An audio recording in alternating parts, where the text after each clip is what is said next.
Earlier, a former Director General of the National Broadcasting Commission, Dr. Danladi Bako, spoke to TVC News on the significance of the day.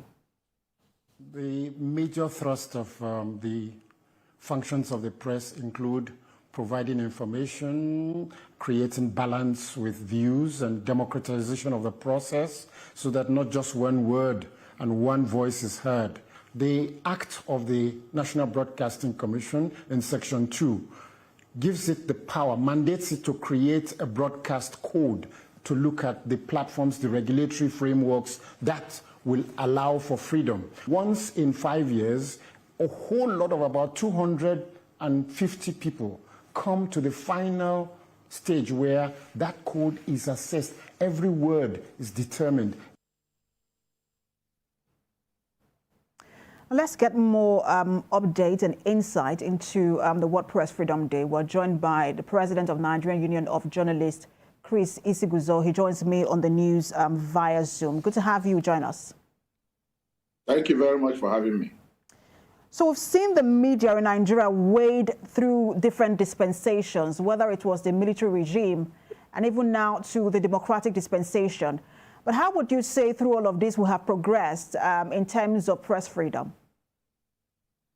Well, I am not a pessimist. I'm rather an incurable optimist who believes that tomorrow certainly will be better than yesterday. So looking at that, I believe that we are making progress, even if it is a very weak progress. Progress remains progress.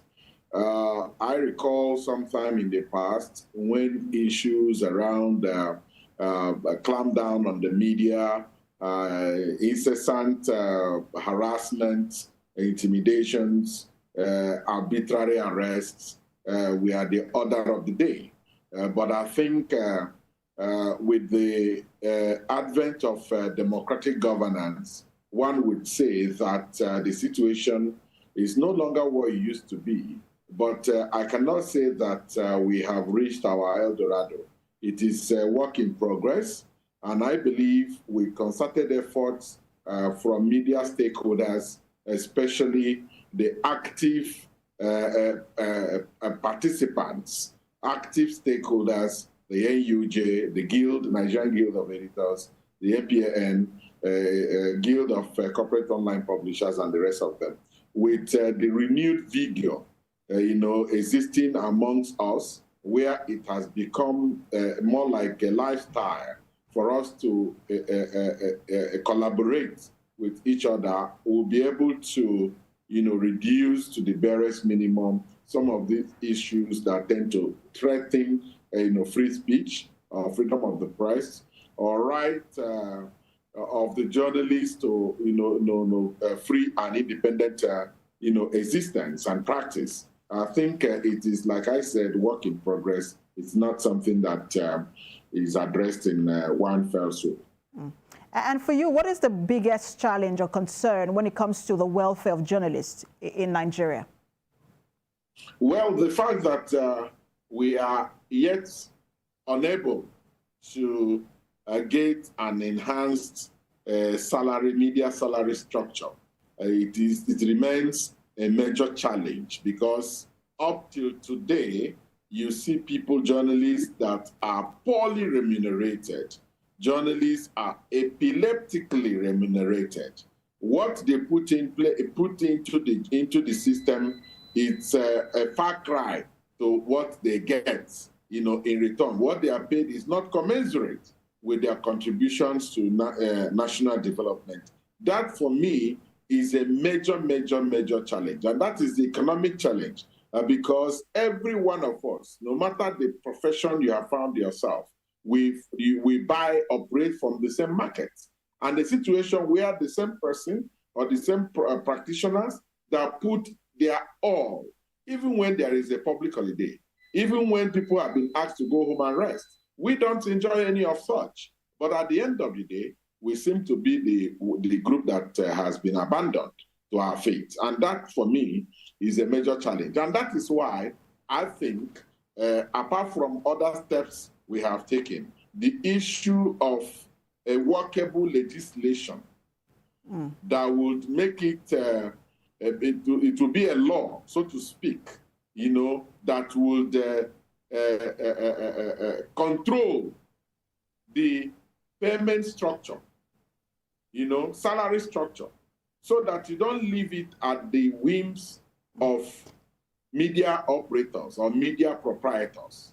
Mr. Isiguzo, if I may just come in, I will let you conclude his thoughts, along with this other question, because you're highlighting all of this now, but there are those who believe that the NUJ has not really done enough in terms of fighting for the welfare of journalists. First of all, they think that you do not even have a comprehensive database of all journalists in the country, and then you're not doing enough to fight for their welfare. How do you respond? One thing that is very unique to democratic governance, it is the right of the people to free expression. People are really free to express themselves, whether it is rightly or wrongly. For journalists that are members of the Nigeria Union of Journalists, I can tell you clearly that we have our records. But I must tell you that oftentimes we seem to mistake social media operators who now brand themselves influencers, some online operators, as members of the union. They are not.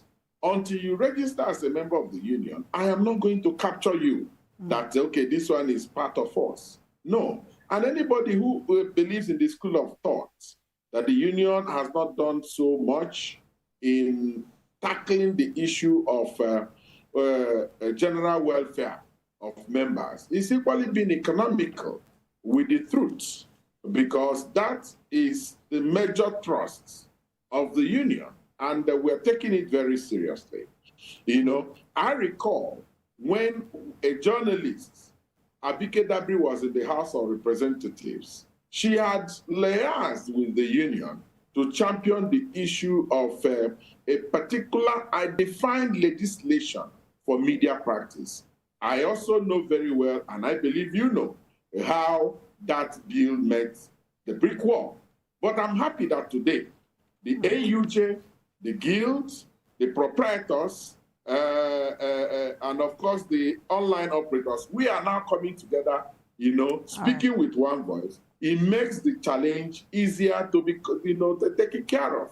So it is no longer the issue of yesterday. It is what we are doing today to address our challenge. And we hope, Mr. Isiguzo, that this will not just be a one-day conversation, that this conversation will continue even after World Press Freedom Day. I'm ready to appear during any conversation you initiate. I'm available. All right. Thank you so much for your time. President, Nigeria Union of Journalists, Chris Isiguzo.